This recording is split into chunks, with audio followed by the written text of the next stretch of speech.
आप बताओ कि what is it that you want me to share आज यहाँ पर। हाँ, एक एक करके हाथ ऊपर करिएगा, आप बोलिएगा, और जिस पे सब एग्री करेंगे मैं वहीं से शुरू करूंगा। सर आप यहाँ तक कैसे पहुँचे, your struggle in business life? कि मैं यहाँ तक कैसे पहुँचा, मेरी जो पूरी स्ट्रगल है, क्या क्या किया। ठीक है, दैट इज़ वन। कितने लोग चाहते हैं यही हो, हाथ ऊपर करके बताइए। ठीक है, काफ़ी लोग चाहते हैं कि मेरी जो भी कहानी है, कि जो स्ट्रगल्स है मेरी, राइट, जो भी लाइफ की स्ट्रगल्स हैं बिजनेस से रिलेटेड। कितने चाहते हैं बिजनेस से रिलेटेड हो, कितने चाहते हैं ओवरऑल हो? ओवरऑल हो। मैं कोशिश करूंगा कि जो मेरी कहानी है उसको एज इट इज़ आप लोगों के सामने रखूं। This is what you want, right, जो मैंने आज से पहले कभी भी शेयर नहीं किया है। तो सबसे पहले स्टार्ट करता हूँ मैं स्कूल टाइमिंग से। During my childhood days I was extremely naughty.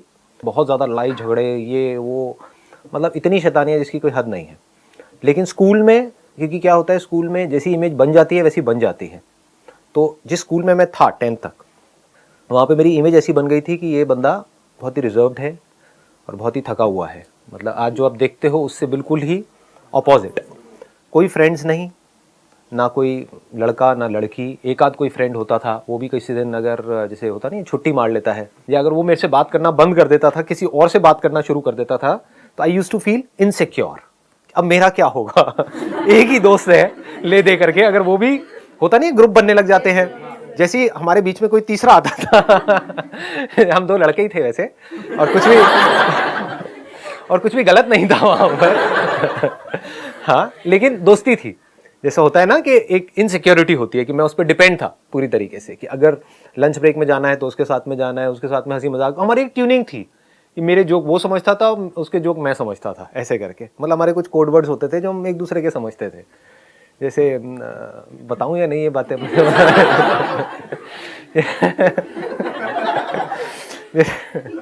छोड़ो, ज्यादा हो जाएगा। हाँ तो अरे नहीं यार, वो छिछोरा शो करोगे। जैसे हमारा एक कोड वर्ड था, वो देखेगा दोस्तों हंसेगा। जैसे कोई, मतलब जैसे कोई लड़की हमको अच्छी लगती थी, बात तो होती नहीं थी ना उसकी ना मेरी, मतलब हम दोनों ही थके हुए से थे, बिल्कुल ही अलग अलग रहते थे साथ साथ में। तो ऐसी कोई निकलती थी तो चुपचाप मुंह नीचे कर लेते थे और एक दूसरे को बोलते थे, ओए नाग ओए। कोड था। नाग बोलते थे, क्यों क्या पता नहीं। एनी हाउ, अगर कभी जैसे उसने बिना बताए छुट्टी कर ली, तो मैं इतना इनसिक्योर हो जाता था कि अकेले जा करके छुप के, हमारे स्कूल में पीछे एक जगह होती थी, वहाँ पर जा करके बैठ के अकेले में लंच करता था। क्योंकि अगर सबके पास में आता था तो लोग बोलते थे यार क्यों चेप हो रहा है। जैसे सबके अपने अपने ग्रुप बने होते हैं ना, तो ऐसा लगता था मेरे को खुद को ही कि मैं ज़बरदस्ती क्यों चेप हो रहा हूँ उनके पास पे जा करके। या फिर वो लड़ाई झगड़ा करना शुरू कर देते थे, थोड़ा उल्टा बोलना शुरू कर देते थे। तो ऐसी मेरी पर्सनैलिटी थी 10th तक। मतलब आप आइडिया लगा सकते हो, राइट, कि हाइट ऑफ लोनलीनेस। और मैं अब सेशंस करता हूँ how to overcome loneliness. So ironical, right. इतना ज़्यादा अकेला था, लेकिन लड़ाई झगड़े में नंबर 1 था। मतलब 10th तक खूब लड़ाई झगड़े हुए हैं। अकेला लड़ता था, सामने 5-10 लोग होते थे, वो मिल करके मुझे मारते थे। तो खूब पिटा हूँ, पिटा भी है, पिटा ज़्यादा हूँ। तो 11th में जो टर्निंग पॉइंट की आपने बात करी कि भाई टर्निंग पॉइंट क्या था, तो 11th standard was the biggest turning point of my life. क्योंकि 10th में मुझे समझ आ गया था कि इस स्कूल में अगर मैं रहा तो मेरा कुछ होने वाला नहीं है। तो मैंने डिसीजन लिया स्कूल चेंज करने का। एक बड़ा मज़ेदार सा किस्सा है यहाँ पर, जो मुझे बाद में पता लगा था, उस टाइम नहीं पता लगा था। जब मैं एडमिशन के लिए गया था रिसेप्शन पे उस स्कूल में, तो अभी जो मेरी वाइफ है उसने मुझे देखा था, और उसने मन ही मन सोचा था कि अगर ये आ गया हमारे स्कूल में तो मज़ा आ जाएगा। लेकिन ये बात मुझे पता नहीं थी। अगर पता होती तो मुझे इतनी स्ट्रगल नहीं करनी पड़ती 1-1.5 साल तक। तो ये मुझे बहुत बाद में पता लगी। तो वो हमारा पहला कांटेक्ट था, मतलब जब उसने मुझे देखा था, मैंने उसे नहीं देखा था। फिर जब मैं स्कूल में गया और मेरा पहला दिन था, तब जब मैंने भी उसे देखा तो मेरे भी अंदर से कुछ ऐसी ही फीलिंग हुई, काश के व्हाटएवर। लेकिन फिर मैंने कहा नहीं, मेरी औकात से बहुत ऊपर है तो क्योंकि मेरी जो सेल्फ एस्टीम थी वो बहुत ही लो थी। मतलब मैं खुद को इतना गया गुजरा समझता था, इतना बेवकूफ़ समझता था जिसकी कोई हद नहीं है। कि मेरी जो पॉजिटिव क्वालिटीज भी थी कुछ ना कुछ, सब में पॉजिटिव नेगेटिव होता है ना, वो भी मुझे नेगेटिव लगती थी। कि मेरे बाल अभी तो थोड़े ब्लैक से दिख रहे हैं आपको, उस टाइम पे काफ़ी ब्राउन होते थे और बड़े से ऐसे फ्लिक निकलता था ये करके, ये ऐसे ऐसे वो बड़े बड़े बाल चलते थे व्हाटएवर। तो वो भी मुझे बड़ा अजीब सा लगता था। मैं जेन्युइनली अंदर से सोचता था, जैसे स्कूल की लाइन होती थी ना वहाँ पहले वाले स्कूल में, 10 तक कि भाई मेरे बाल ब्राउन क्यों हैं, शायद इसीलिए मेरे से कोई बात नहीं करता है, कि सबके ब्लैक है मेरे ब्राउन है, मैं इतना फेयर क्यों हूँ, मैं बहुत ज़्यादा फेयर था, अभी भी हूँ, लेकिन आप लगा सकते हो आइडिया कि पहले तो और भी ज़्यादा था, तो कितना ज़्यादा होगा। तो मैं सोचता तो मैं इतना फेयर क्यों हूँ, काला क्यों नहीं हूँ। तो मैं बड़ी कोशिश करता था काला होने की, लेकिन हो नहीं पाता था, पता नहीं क्या डिफेक्ट था स्किन के अंदर या वट एवर। तो आप समझ रहे हो ना मैं क्या कह रहा हूँ, कि मेरी जो पॉजिटिव क्वालिटीज़ भी थी वो भी मुझे नेगेटिव लगती थी, इतनी सेल्फ एस्टीम मेरी लो थी। तो मेरे माइंड में यही आया, मैंने कहा यहाँ तो कुछ होने वाला है नहीं। But somehow or the other we became friends। 11th में 5-6 महीने तक हम फ्रेंड्स रहे थे। उसको भी मेरे ऊपर इतना ट्रस्ट था कि मैंने उसको बोला कि हाँ भाई चल बंक मारे कल स्कूल से, तो उसने कह दिया हाँ ठीक है बंक मारते हैं। तो पहली बार क्या हुआ था कि बंक मारने के लिए मुझे लगा वो नहीं आएगी, बट वो आ गई बंक मार के स्कूल से। मैं स्कूल पहुंच गया। उस गली का नाम आज भी हमने रखा हुआ है 7 से 7:30 वाली गली। सुबह 7 से 7:30 बजे तक वो वहां पर अकेली बेचारी भटकती रही, फिर वो अपने घर चली गई। तो मतलब इतना अजीब सा एक सिचुएशन हुआ था, क्योंकि मेरे को विश्वास नहीं था, वी वर जस्ट फ्रेंड्स। तो मुझे नहीं लग रहा था कि वो आ जाएगी, लेकिन जब मुझे पता लगा तो मैंने कहा भैया ये तो मजे आ गए और क्या चाहिए। हाँ, फिर हमने इकट्ठे स्कूल से बंक मारने शुरू करे थे। अब ये मैं बता तो रहा हूँ आप लोगों को, लेकिन ये अब वैसे स्कूल से तो आप लोग निकल चुके हो। हाँ, तो जो स्कूल में है उन बच्चों को मैं कहना चाहूँगा ऐसा कुछ मत करिए प्लीज़। हाँ, तो मेरा 11th तो ऐसे ही निकला। 12th स्टैंडर्ड में क्या हुआ कि मेरे अंदर से एक पढ़ने का मेरे अंदर एक कीड़ा आ गया। मैंने बताया भी था अपने एक सेशन में, पावर ऑफ फोकस वाले सेशन में क्या हुआ था। अपने फ्रेंड के साथ में सिगरेट विगरेट बहुत पीता था, तो सुट्टा मार रहा था और ये वो बातें हुई और ऐसे करके तो अंदर से आ गया कि नहीं यार मेरे को पढ़ना है। तो उस टाइम पे फिर 12th में मैंने पूरा अपना फोकस डाल दिया पढ़ाई के ऊपर, और उसकी वजह से मेरा और इसका रिलेशन थोड़ा थोड़ा ख़राब होने लग गया, क्योंकि ये कहती कि अच्छा पढ़ाई ठीक है पढ़ लो, लेकिन ये थोड़ी कि मुझे बिल्कुल ही तुमने छोड़ दिया। तो मेरा ये था कि नहीं मुझे पढ़ना है पढ़ना है पढ़ना है। वहाँ पर भी कुछ बड़ा मज़ेदार हुआ कि ये इतना नहीं पढ़ती थी, ये अपना चिल्ड आउट रहती थी अपना लाइफ में, ठीक है। मेरे को भी कहती थी कि नहीं तुम आराम से लो ना, इतना सीरियस क्यों हो रहे हो। और मैंने बहुत सीरियस होकर के डेली पता नहीं कितने कितने घंटे पढ़ाई करी, और 12th में मेरे आए 85%, और हमारे स्कूल में टॉप किया इसने।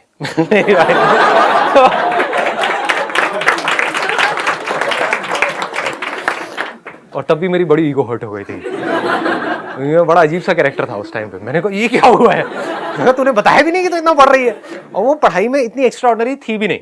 मतलब 11th में क्या हुआ था, उसकी 2 सब्जेक्ट्स में कंपार्टमेंट आ गई थी। ऑल्दो पढ़ाई में अच्छी थी, लेकिन हमारा जो अफेयर था वो फैल गया था पूरे स्कूल में, प्रिंसिपल तक और यहाँ वहाँ। तो उन्होंने दिमाग लगाया, उनकी ये स्ट्रैटेजी थी हमारे स्कूल वालों की उधर की, कि जब भी ऐसा कुछ हो तो एक को बाहर कर दो स्कूल से, समझ गए। तो मेरे को बाहर करने की उनमें हिम्मत नहीं थी, क्योंकि मैंने एक बहुत बड़ा कांड किया था 11th स्टैंडर्ड में, तो वो पूरे स्कूल में सबको पता था। Do you want to know कि क्या कांड किया था? That was also turning point of my life, तो बता देता हूँ। उसमें क्या हुआ था कि मैं जिस स्कूल से आया था वहाँ पर इतने बड़े बच्चों को मारते नहीं थे, मतलब कि 10th 11th में नहीं मारते थे। हाँ, बचपन में तो बहुत मार खाई है, 4th 5th 6th में तो बहुत पिटाई होती थी, लेकिन 10th 11th 12th में मैंने वहाँ पर नहीं देखा था उस स्कूल में किसी को मारते हुए। लेकिन यहाँ पर नॉर्मल था कि आप 11th में हो 12th में हो, पिटाई होगी तो होगी, रोज होनी ही होनी है पिटाई। मतलब ऐसा स्कूल था ये, इतनी ज़्यादा यहाँ पे दहशत फैलाई हुई थी कुछ लोगों ने। उसमें से एक पीटी सर थे जो ये टिपिकल जो होते हैं। हाँ, तो अब क्या हुआ कि मेरे को आदत थी नहीं मार खाने की, क्योंकि बाहर भी मैंने बताया कि मेरे लड़ाई झगड़े बड़ी जल्दी हो जाते थे, ज़रा सा भी कुछ होता था तो मार पिटाई ये वो शुरू हो जाता था 1 मिनट के अंदर अंदर। तो यहाँ पे क्या हुआ, इनको पता नहीं था, इनको सर को, तो इनके भी अंदर कहीं ना कहीं आया होगा कि यार लड़का नया आया है, चलो इसको ठीक करते हैं, अपने सांचे में ढालते हैं। इनको पता नहीं था कि मैं ढलने वाले में से नहीं हूँ। तो अब क्या हुआ कि इन्होंने लाइन में सबको खड़ा किया, उनके हाथ में एक डंडा रहता था, अच्छा लकड़ी का मोटा सा डंडा। तो वो एक एक करके सबको मारते हुए आ रहे, जैसे हाथ आगे करो ताड़, हाथ आगे करो ताड़। मेरे पास तक पहुँचे, I was the 4th number. मैं कहा सर मारना मत प्लीज़, बात कर लो जो करनी है, मारना मत। मार वार खाने की मेरी आदत नहीं है, मतलब बचपन में बहुत पिटाई हुई है तो मेरे अंदर मैं बहुत भरा हुआ हूँ, अगर आपने मारा तो कुछ भी हो सकता है व्हाटएवर। तो उन्होंने कहा अच्छा तू धमकी दे रहा है मेरे को। तो उन्होंने लिया, बाकी सबके तो यहाँ मार रहे थे, मेरे डंडा लेकर के पीछे या पैर के पीछे काव्स के ऊपर खींच करके मारा। मतलब वो सूज गया था करीबन 10-15 दिन तक के लिए, तो अच्छे तरीके से मैं वहीं पे गिर गया, मतलब इतनी तेज पड़ा था कि मैं वहीं गिर गया। फिर मैं खड़ा हुआ, तो फिल्में देखी थी।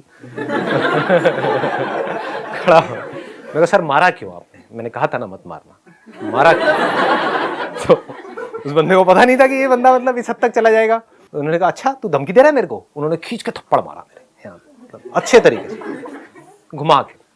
और फिर जैसे होता है ना, कुछ देर के लिए तो तारे नजर आ जाते हैं दिल में। हाँ, एकदम से कुछ समझ नहीं आया क्या हुआ है, लेकिन फिर जैसे ही थप्पड़ पड़ा मैंने कहा नहीं ये ज़्यादा हो गया है, मतलब जब थप्पड़ पड़ा तो फिर मैंने अपनी टाई ढीली करी, मैंने कहा मार तू तू पे आ गया था। मैंने कहा ये तो ज़्यादा ही हो गया है, मतलब एक मारा दो मारा, मतलब ये क्या क्या बदतमीजी हो रही है। मैंने कहा मार आज कितना मारता है। टाई ढीली करी, शर्ट बाहर निकाली, शर्ट के ऐसे करके हल्के से बटन फाड़े, मार।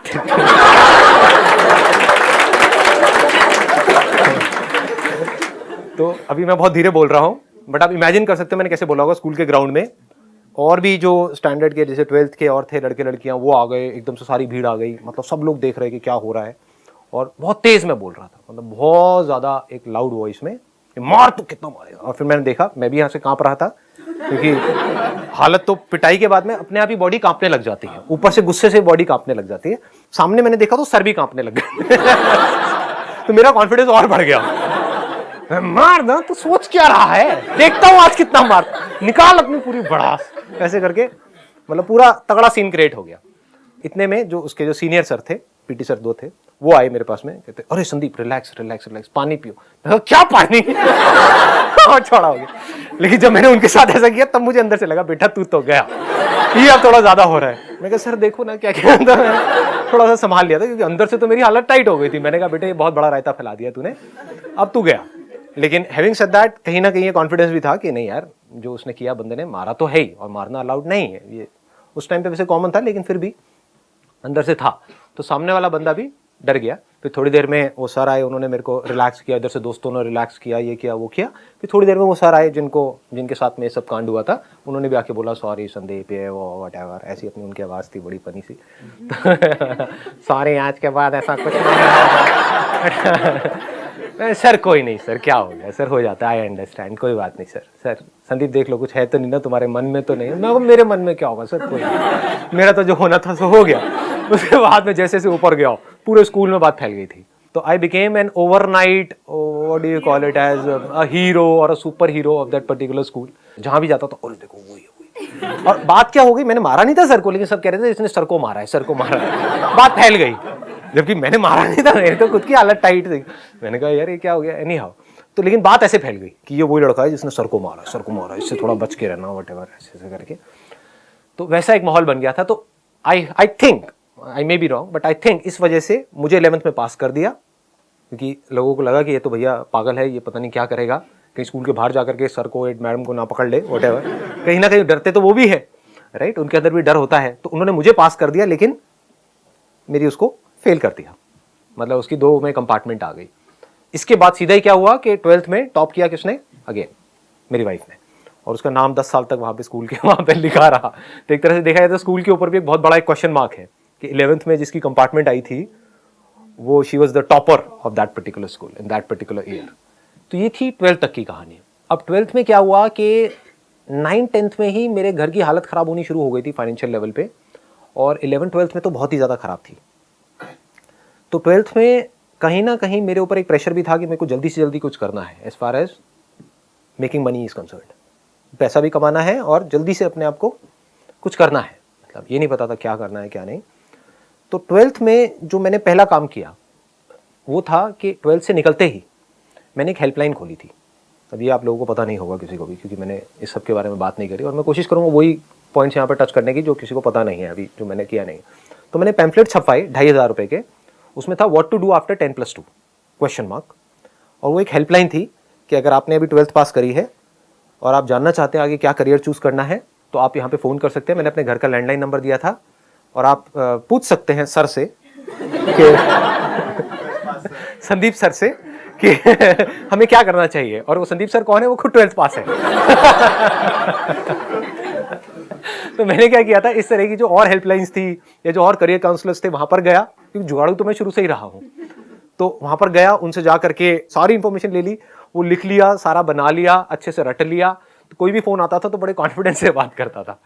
लेकिन कई बार हो जाता था वो एंड में पूछते थे सर आपने क्या किया, आपको इतनी नॉलेज है। मैंने कहा अभी 12th के एग्जाम दी है। उसके बाद बड़ी गालियां पड़ती थी, क्योंकि मैं झूठ नहीं बोल सकता। मतलब अगर कोई पूछेगा तो मेरे को सच बोलना है, घुमा फिरा करके नहीं, सीधा बोल देता था। लेकिन हुआ क्या, यहाँ पे 2500 रुपये मैंने लगाए थे। इसका बिजनेस मॉडल मेरा ये था, आइडिया ये था कि यहाँ से मैंने एक इंस्टीट्यूट में टाइप कर लिया। एक इंस्टीट्यूट मैंने ज्वाइन किया था NIS के नाम से, national institute of sales and marketing. अब मुझे पता नहीं वो है या नहीं है। मुझे था कि जल्दी कुछ करना है, मेरे अंदर पेशेंस नहीं है शुरू से ही, पता नहीं क्यों। मतलब जैसे लोगों में होता है ना, बड़ा पेशेंस होता है कि मैं पहले 3-4 साल तक ये पढ़ूंगा, फिर मैं ये करूंगा, फिर मैं ये, मेरा होता है कि नहीं अभी करना है। 12th से निकला हूं, मेरे को ये नहीं था कि अब 3 साल करके फिर MBA करना है, मुझे था कि अभी करना है MBA। तो MBA के इक्विवेलेंट ऐसा क्या है जिसको अभी किया जा सकता है? तो उस टाइम पे मुझे NIS नजर आया, which was a private institute, but उसका करिकुलम बड़ा इंटरेस्टिंग था, तो मैंने सारा समझा और वहां पे एनरोल कर लिया। तो वहां पे जब मैंने एनरोल किया तो वैसे ही उन्होंने मेरे को आइडिया दिया कि अगर आप किसी को रेफर करते हो तो आपको 20% मिलेगा। तो वहां से हेल्पलाइन वाला आइडिया आया। बहुत सारे फोन आए, बहुत लोगों से बात करी, उसमें से फाइनली एक बंदे ने ज्वाइन कर लिया था। तो वहां से मुझे 4,500 रुपये मिले थे, क्योंकि उसने 6 महीने का ज्वाइन किया था। तो 2,500 लगाए और 4,500 रुपये कमाए।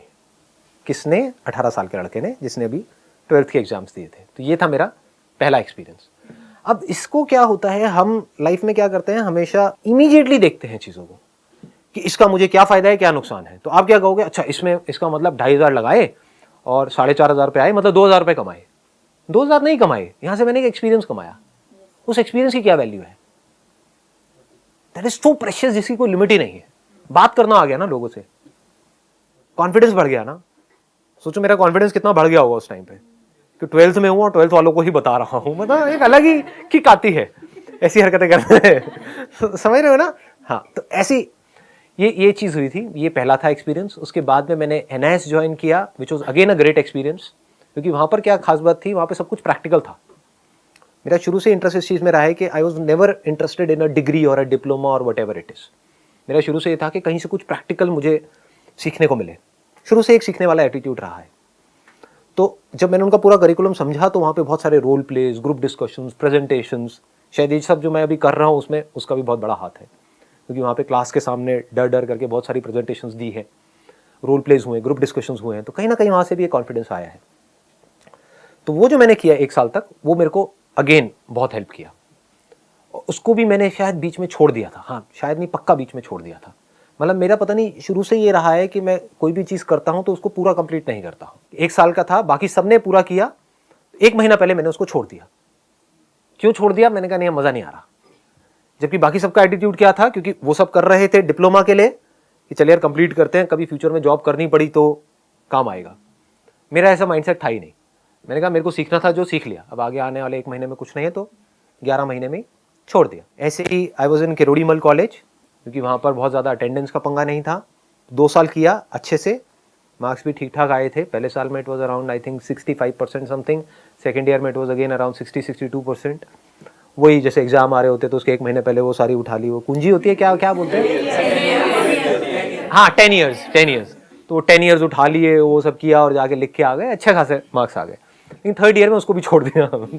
पता नहीं क्यों छोड़ दिया। तो मैं आपको ये नहीं कह रहा कि आपको भी यही करना चाहिए, बट स्वभाव मेरे अंदर से आता था कि नहीं यार, अब इसमें कुछ पढ़ा नहीं है, कि इसमें अब कुछ नज़र नहीं आ रहा है, तो I use to just leave it. इसके अलावा मैं एक बार जॉब के लिए, मैं बस एक ही बार इंटरव्यू के लिए गया था अपने एक दोस्त के साथ में, वो भी मज़े में। वो जा रहा था तो मैंने कहा चल यार मैं भी चलता हूँ। एक दिल्ली गुड़गांव रोड के ऊपर एक रेडिसन होटल है, वहाँ पर उस टाइम पे कुछ कॉल सेंटर्स के लिए इंटरव्यूज़ चल रहे थे। उस टाइम पे नया नया ये BPO कॉल सेंटर्स ये नया नया शुरू हुआ था, अराउंड 20-21 ईयर्स बैक। तो मैं गया, वहाँ पे 5-6 राउंड थे और मैं शायद 3रे राउंड तक पहुँचा था, फिर बाहर हो गया, वट एवर। तो आई एम सो ग्लैड कि नहीं हुआ मेरा, नहीं तो पता नहीं मैं क्या कर रहा होता। क्योंकि क्या होता है कि एक बार आदमी अगर कंफर्ट जोन में चला जाए, एक बार अगर मेरे को लत लग जाती, एक 18-19 साल के लड़के को, क्योंकि बाकी मैंने अपने दोस्तों के साथ में होते हुए देखा है कि एक बार वहाँ से पैसा आने लग जाता है 10-15 हज़ार रुपये, तो फिर वहाँ से निकलना is almost next to impossible, क्योंकि एक रूटीन बन जाता है। तो ये मेरा पहला और आखिरी अटेम्प्ट था जॉब से रिलेटेड, गया और नहीं हुआ। इसके अलावा और कहीं से मुझे जॉब मिले ऐसा कोई रास्ता, मैंने ऐसा कोई दरवाज़ा खुला छोड़ा ही नहीं था। जब डिग्री नहीं, डिप्लोमा नहीं, तो 12वीं पास को कोई क्या नौकरी देगा। तो कहने का मतलब है दरवाजे सारे बंद हुए पड़े थे। 12th के बाद ही, जस्ट बाद में ही, मतलब कहने का है मैं बहुत कुछ एक साथ कर रहा था। 12th के जस्ट बाद में ही मैंने एक multi level marketing company join करी थी, और वहाँ पर मैंने बताया भी ऐसे एक्सपीरियंस के बारे में पहले, तो ज़्यादा डिटेल में नहीं बताऊंगा, शॉर्ट में बोल के आगे बढ़ जाऊंगा। वहाँ पर स्टेज पे देखा लोगों को बोलते हुए, प्रेजेंटेशंस देते हुए, तो कहीं ना कहीं शायद तभी से मेरे अंदर ये डिज़ायर आ गया था कि मुझे भी कभी कुछ ऐसा करना है। तो ये जो अभी हो रहा है उसमें कहीं ना कहीं वो भी सीड है। I use to sit in an audience of around say 300 people, 500, 1000 people, and used to see somebody talking about something on stage कि ये वो वट और प्लस पैसे के मामले में भी दिमाग वहाँ से खुल गया था। 20-21 साल के लड़कों से मैं मिल रहा था वहाँ पे, मतलब होता था ना, एक अपलाइन होती थी, डाउन लाइन होती थी, वट जिनको पता है मल्टी लेवल मार्केटिंग के बारे में, तो वो मिलवाते थे कि देखो ये तुम्हारे जैसा ही है। तो कहीं ना कहीं दिमाग में ये आ गया था कि मैं भी कर सकता हूँ। सो ये आना बहुत ज़रूरी होता है, क्योंकि जहाँ मैं ये सोच रहा था कि कहीं से 10-15 हज़ार रुपये भी आ जाए तो बहुत है, जहाँ ये सोच थी वहाँ पर ये आ गया था कि हाँ 1-1.5 लाख रुपये कोई बड़ी बात नहीं है, कमा लूँगा, ऐसे कमा लूँगा। तो वो किया, लेकिन वहाँ पर फेल हो गया। वहाँ पर एक बंदे को मैंने अपने साथ में ज्वाइन कराया था, उसके बाद में घर वालों ने इधर उधर बड़ी धजिया उड़ाई थी कि भाई वटेवर, क्योंकि बातें बड़ी बड़ी कर दी थी मैंने ऑलरेडी, और बहुत ज़्यादा बड़े लेवल पे करी थी, स्पेशली अपने रिलेटिव्स के साथ में। जो मतलब यहाँ से मैंने ये सीखा है, और अगर आप मेरे से जानना चाहो तो कभी भी अपने से जो बड़े हैं उनसे ज़्यादा बड़ी बातें मत करो, क्योंकि वो बहुत लेते हैं। उनको आप माँ बहन की गालियाँ दे करके चुप नहीं करा सकते ना, जो रिलेटिव्स हैं, तो वहाँ पर चुप ही रहो। तो वो किया। उसके बाद में साथ में KM के अंदर, दैट इज़ केरोड़ी मल कॉलेज, जहाँ पर मैं था, वहाँ पे कुछ फैशन शोज़ करे एज अ मॉडल। ये KM में साथ में चल रहा था मॉडलिंग का, उधर से मल्टी लेवल मार्केटिंग चल रही थी। मल्टी लेवल मार्केटिंग कंपनी से जब मैं निकला, उसका नाम नहीं बताऊंगा, लेकिन जब उस कंपनी से निकला at the age of 18 years, तो वहाँ पर एक लिक्विड सोप करके एक प्रोडक्ट होता था। तो मेरे माइंड में आया कि यार मैं खुद ही बना दूंगा लिक्विड सोप, क्या बड़ी बात है। मतलब वो 400-500 रुपये का था वो लिक्विड सोप की जो डब्बा था, तो मैंने खुद अपनी एक लिक्विड सोप मैन्युफैक्चर करी in the range of around 10-15 रुपये की रेंज में, जिसकी कॉस्ट मुझे आती थी 5 रुपये के आसपास। तो दिल्ली में एक जगह है घंटा घर करके, तो मैं वहाँ पर गया। वहाँ पर कुछ पाउडर्स होते हैं, कुछ केमिकल्स होते हैं, उनको अगर हम मिलाते हैं और उसमें पानी मिलाते हैं और घोलते हैं तो एक बड़ी अच्छी एक लिक्विड सोप तैयार हो जाती है। तो मुझे लगा कि इसमें इन दोनों प्रोडक्ट्स में फ़र्क ही क्या है, कि वो 400 रुपये का है और ये 10 रुपये का है, इसमें फ़र्क ही क्या है। तो मैंने अपने आसपास में जाकर के बेचना शुरू कर दिया। तो अपने फ्रेंड्स को, रिलेटिव्स को, अपनी गर्लफ्रेंड को वैलेंटाइन डे में फूलों के साथ में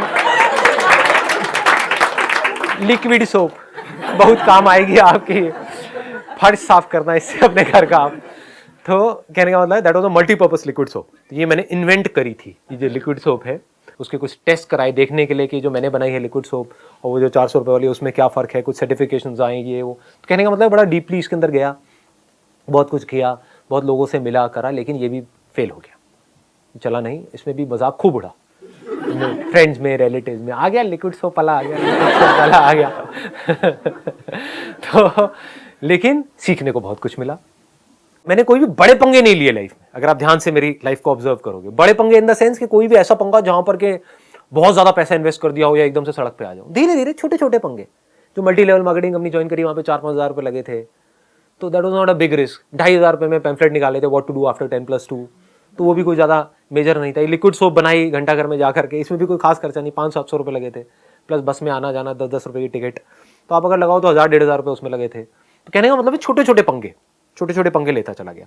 हाँ, पढ़ाई के लिए क्योंकि मेरे को बहुत ज़्यादा अपनी तरफ अट्रैक्ट कर रहा था NIS का, तो वहाँ पे एक मेजर इन्वेस्टमेंट हुई थी जो मैंने घर वालों से पैसे लिए थे। दैट वाज अराउंड 50,000 जो वो कोर्स किया था, but that was worth it.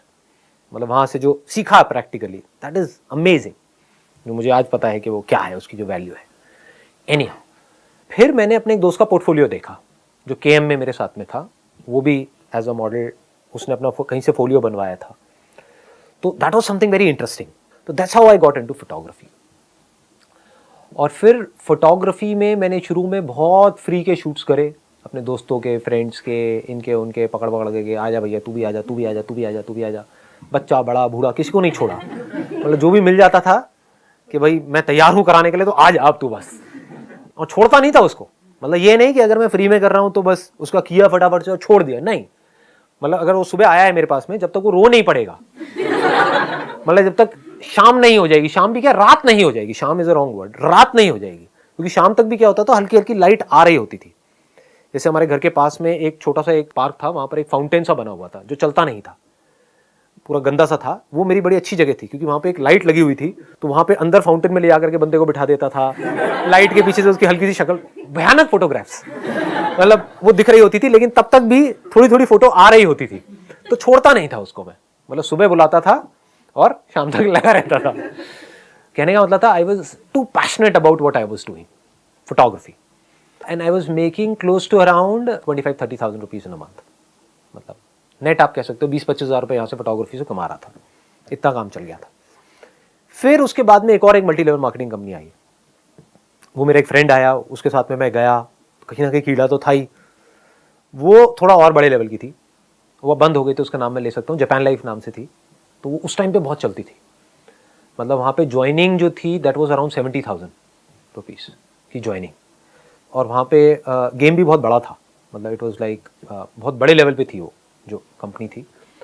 तो फिर मेरे पास में इतने पैसे नहीं थे, तो उसमें से कुछ पैसा तो जो बंदा मेरे को ले करके गया था उसने डाले, कुछ मैंने अपना कैमरा बेचा, थोड़ा बहुत इधर उधर से पैसा लिया, ये लिया वो गया करके उस कंपनी के अंदर घुस गया। वहाँ पर 11 महीने के अंदर अंदर मैं एक ऐसे लेवल पे आ गया जिसको बोलते हैं डायरेक्ट डिस्ट्रीब्यूटर, मतलब डीडी एक लेवल होता है, वहाँ पे लेवल्स होते हैं। तो मेरा एक नेटवर्क बन गया था करीबन 125 लोगों का, and I was making close to around 1 से 1.25 लाख रुपए महीने का at the age of 20 years. लेकिन अंदर से आया कि नहीं अपनी खुद की कंपनी खोलनी मल्टी लेवल मार्केटिंग कंपनी, तो मैंने वहाँ से रिज़ाइन कर दिया। तो इस डिसीजन को सुन करके घर वाले थोड़ा घबरा भी गए थे। सबकी सजेशन यही थी कि इतनी आफत क्या है, 4-5 महीने बाद कर दियो रिज़ाइन, समझ रहे हो ना, कि मतलब इतना काम किया है तो 11 महीने में रिज़ाइन करने की क्या ज़रूरत है, मतलब you can wait for another 5-6 months, तो 6-7 लाख रुपए वहाँ से आ जाएगा, तो कुछ होगा पैसा, फिर रिज़ाइन कर दियो। मैं कहा नहीं, अब मेरे अंदर से आ रहा है कि मुझे तो अब यहाँ पर मज़ा नहीं आ रहा है, there is nothing more here, यहाँ पर जो मुझे नहीं लग रहा कि यहाँ पे कुछ और हो सकता है। तो वहाँ से रिज़ाइन किया और फिर अपनी एक मल्टी लेवल मार्केटिंग कंपनी खोली 3 लोगों के साथ पार्टनरशिप में। सेल वाइज देखा जाए तो बहुत सक्सेसफुल हुई वो कंपनी, लेकिन जब वो कंपनी बंद हुई तो मेरे हाथ में 1 रुपये भी नहीं आया, जो लगाया था वो भी गया, because of some differences in the partnership which I don't want to disclose here. उसके बाद में मैंने वहाँ से जब निकला तो मैंने अपनी बुक लिखी नेटवर्क मार्केटिंग के ऊपर, वो आपने देखा होगा सेमिनार के अंदर, उल्टी किताब, वो भी फ्लॉप हो गई, उसका भी कुछ नहीं हुआ। फिर वापस से मेरा एक बहुत पुराना एक फ्रेंड है, अपना कहीं से फोलियो बनवा करके लाया, तो उसका मैंने फोलियो देखा करा, तो वापस से याद आया कि अरे मैं तो फोटोग्राफर हूँ मैं बैठ करके दुखी क्यों हो रहा हूँ। फिर मैंने वापस से कैमरा खरीदा और वापस से कुछ लाइट्स वगैरह खरीदी, और बेसिक ही अपने घर में ही अपने कमरे में, टॉप फ्लोर पे मेरा एक कमरा था, उसी में मैंने सारे बेड हटा के और हल्का सा बैकग्राउंड लगाया, 2 लाइटें लगाई और कैमरा लिया और शुरू। तो वापस से I started making 30-40,000 rupees a month. लेकिन फिर उसमें एक लेवल पे आकर के अटक गया, तो फिर उसके बाद में मैंने वर्ल्ड रिकॉर्ड के लिए ट्राई किया और वर्ल्ड रिकॉर्ड बन गया फोटोग्राफी के अंदर। उसको मैं बहुत ज़्यादा डिटेल में नहीं बताऊंगा क्योंकि वो मैं आई थिंक बता चुका हूँ लास्ट लाइफ चेंजिंग सेमिनार में, तो मैं वहाँ से आगे बढ़ जाता हूँ। And I became the busiest photographer, I will not से द बेस्ट फोटोग्राफर क्योंकि मेरे से बहुत अच्छे फोटोग्राफर्स बैठे थे वहाँ पर, but I became the busiest photographer in terms of the number of portfolios that I was doing. मतलब बहुत सक्सेसफुल हो गया वहाँ से, और आप कह सकते हो बहुत ही कम टाइम में बहुत तेज़ी से वहाँ पे मैं ग्रो करता चला गया। लेकिन फिर अंदर से आया कि नहीं, अब ये मज़ा नहीं आ रहा है ना। जब पीक पे था वो काम, मतलब उससे बेटर कुछ हो नहीं सकता। दिल्ली के आप कह सकते हो we were the top agency in Delhi, तो that was again a big shock for everybody. ये क्या बदतमीजी है ये काम जहाँ पर इतना कुछ आ रहा है। तो ऐसे ही मेरे डिसीजंस होते हैं, मतलब ओवरनाइट मैंने कहा कि नहीं ये बंद हो रहा है, तो वो बंद कर दिया, स्टॉक शूट करने शुरू कर दिया। इमेजेस बाजार के ऊपर काम शुरू हो गया था in the year 2005। This was again a turning point of my life, क्योंकि अगर ये नहीं करता तो आज भी मैं फोलियो शूट कर रहा होता, जहाँ पे पैसा तो बहुत आ रहा होता लेकिन अंदर से सेटिस्फैक्शन जीरो होती लाइफ में। तो वहीं पे मैंने कॉल ले लिया कि आज के बाद हम मॉडल से 1 रुपये भी नहीं लेंगे, कोई पोर्टफोलियो नहीं होंगे हमारे यहाँ पे, कोई पैसा नहीं लेंगे, कुछ नहीं, स्टॉक शूट करेंगे। वो आइडिया कैसे आया था क्या था वो मैं पहले अपने सेशंस में बता चुका हूँ। फिर उसके ऊपर 2005 में काम शुरू हुआ, 2006 में लॉन्च हुई जो वेबसाइट है हमारी, and it was a big disaster. वो बुरी तरह से फेल हो गई, वहाँ पे कुछ नहीं हो रहा था कुछ महीनों तक, 6-7 महीने तक। क्यों? क्योंकि आईटी की मेरे को नॉलेज नहीं थी। फिर उसके बाद में मैंने खुद डीपली समझा सारा कि भाई ये क्या होता है, कैसे डेटाबेस डिज़ाइन होता है, कैसे क्वेरीज बनती हैं, क्या लैग्स हैं, क्या बग्स हैं, क्या है सॉफ्टवेयर में हार्डवेयर में, ये वो सारा समझा। साइट को पूरी तरह से रिवैम्प किया, साइट ठीक हुई, and then there was no looking back. वहाँ से फिर इमेजेस बाजार आगे बढ़ता ही चला गया and it became a huge success. We are the largest company in the world as far as Indian content is concern, Indian videos, Indian images. तो ये है अजीब व गरीब सी कहानी मेरी चलिए जी, wish you all the very best, thank you so much.